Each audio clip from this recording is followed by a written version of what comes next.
समस्त इंद्रियों की अपनी अपनी एक चाहत है।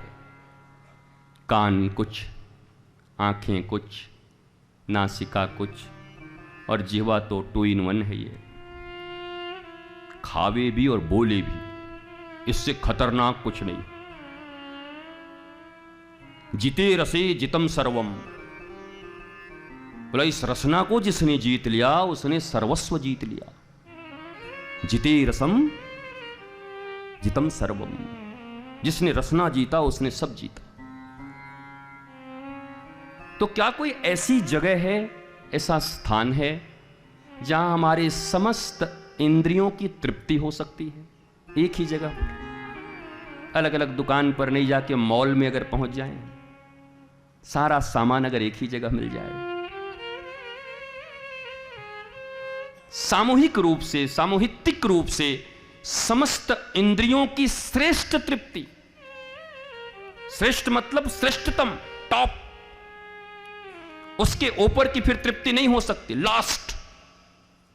ऐसी कोई जगह है जहां इंद्रियां थोड़ा सुख थोड़ा दुख अभी भी अतृप्त हाय हाय कर रही हैं, क्या वो जाके तृप्त हो सकती है?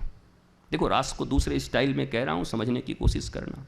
बहुत सारे स्टाइल हैं कहने के, और अगर 5-7 भागवत मैंने कही है तो अलग अलग तरीके से कह दिया है। ये पसंद ना आए तो पीछे वाला सुन लेना, 4 साल पहले वाला, और वो ना समझ में आए तो उसके 2 साल पहले वाला, जो तुम्हारी बुद्धि में घुस जाए उसी को सुन लेना।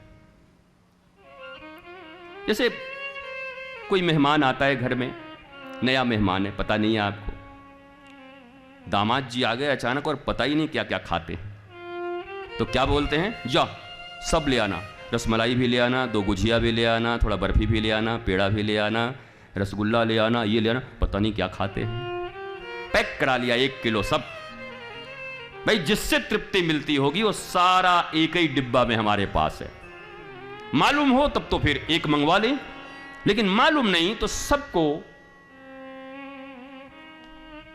अब उनको जो पसंद होगा वो रस ले लेंगे।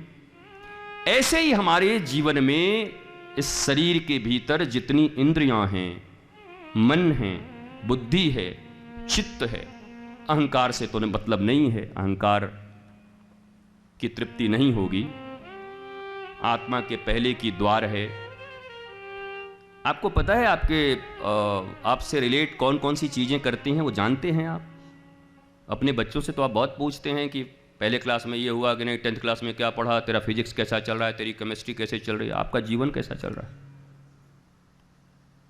यही तो पूछता था प्रहलाद अपने पिता से, हे असुर श्रेष्ठ। बोला प्रहलाद तो बहुत अच्छा पढ़ता लिखता है, जरा बता तो मुझे। बोला बोलूंगा तो महाराज हजम नहीं होगा, आपको समझ नहीं पाओगे। और बोला हम आर्यावर्त के श्रेष्ठ विद्वान, हमको समझ नहीं आएगा। तब प्रहलाद ने कहा था कि महाराज आपको शंका है कि आप गृहस्थ हैं, आप हैं गृहंध कूपम, अंधे गृह के कुएं में गिरे हुए मेढक हैं आप। बोली महाराज नाराज हो गया और तलवार लाओ मारो इसको, 5 साल का इतना कुछ भी बोलता रहता है। आर्यावर्त का श्रेष्ठ मैं हिरण्यकश्यप। बोला इसलिए तो नहीं बोल रहा था, तो पुचकार रहे थे, बोल दे बेटा, बोल दे बेटा। हम क्या झूठ बोले? वैसे आपसे कोई पूछ ले कि आपके जीवन के दुखों का कारण क्या है, क्यों दुखी होते हैं आप? शरीर, इंद्रिय, मन, बुद्धि, चित्त, अहंकार, दैनात्मा, 7वां। इनमें से किस पर वर्क किया है आपने? किसको किसको जानते हैं आप? आप जानो ना जानो, ये 7 चीजें आपके पास हैं, आप ही हो। और आपका जो रियल आइडेंटिफिकेशन है वो है सप्तम, ईश्वर अंश जीव अविनाशी। लेकिन आपको अपना जांच करना पड़ेगा कि आप पहली क्लास में हो कि दूसरी में हो कि तीसरी में उलझे हो कि चौथी में उलझे हो कि 5वीं में उलझे हो कि 6ठे में उलझे हो। आपने कभी जांच किया? वो आप कहते हो हवन कर दो हमारे लिए, पूजा कर दो हमारे लिए मंत्र जप कर दो। पर एक बात तो और सुन लो अच्छी तरीके से, कल भी बोला था, आज भी बोलता हूं, भोजन शयन साधना पूजा ये प्रॉक्सी नहीं होते। मृत्यु, मैथुन ये सब प्रॉक्सी नहीं होते, तुम्हारे बदले कोई नहीं कर सकते, ये तुम्ही को करना होगा। It's your body, it's your life. परमात्मा के बनाए हुए एक सुंदर क्रिएशन हो तुम, तुमसे सुंदर इस जगत में कोई नहीं, तुमसे अनूठा इस जगत में कोई नहीं, और तुमको तुम्हारे लिए ही सब कुछ करना होगा। इन 7 चीजों में से आपकी गति, मति, रति कहां फंसी हुई है अभी? 99% लोग जवाब देंगे या तो शरीर में फंसे हैं या मन में फंसे हैं। मन का पेंच इतना उलझा के रखा है, इतनी तकलीफें दे रहा है। महाराज जी मन ठीक नहीं लग रहा, मन में बड़ी अशांति है, मन बड़ा बेचैन रहता है, मन बहुत क्रोध आता है, मैं क्या करूं? शरीर, इंद्रियों, मन, बुद्धि, चित्त, अहंकार, उसके बाद आत्मा। वो आत्मा यहां पहुंच जाने के बाद, जिससे परिचय हो जाने के बाद, विवेकानंद भी कह रहे हैं कि आत्म साक्षात्कार ही, आत्मदर्शन ही अंतिम लक्ष्य है। अभी यही मान लो, अभी भक्ति का मार्ग हटा दो, यही मान लो आत्मदर्शन। क्या आत्मदर्शन तक हमारी सीढ़ी पहुंची है? और नहीं पहुंची तो इसका परिणाम कौन भोग रहा है?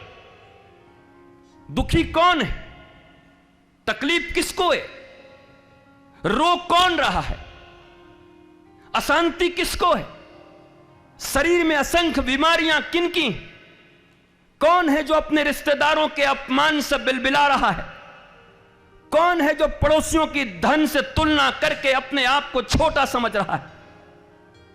कौन है जिसके जीवन में इन्हीं सब कारणों से कभी काम, क्रोध, मोह, लोभ, मात्सर्य बुम होके ऊपर चले आ रहे हैं, मास्टर ड्राइवर बन जा रहे हैं? क्या यह विषय विचार करने का नहीं? A for apple, B for boy, C for cat, D for dog, E for egg, अ से अनार, क से कमला, ग से गधा। क्या यही? That's it।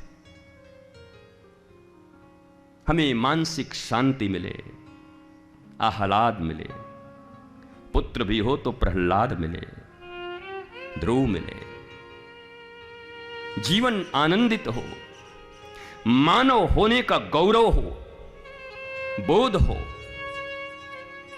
कुछ इंफॉर्मेशन के ऊपर अपनी सारी जिंदगी को कुर्बान कर दिया हमने।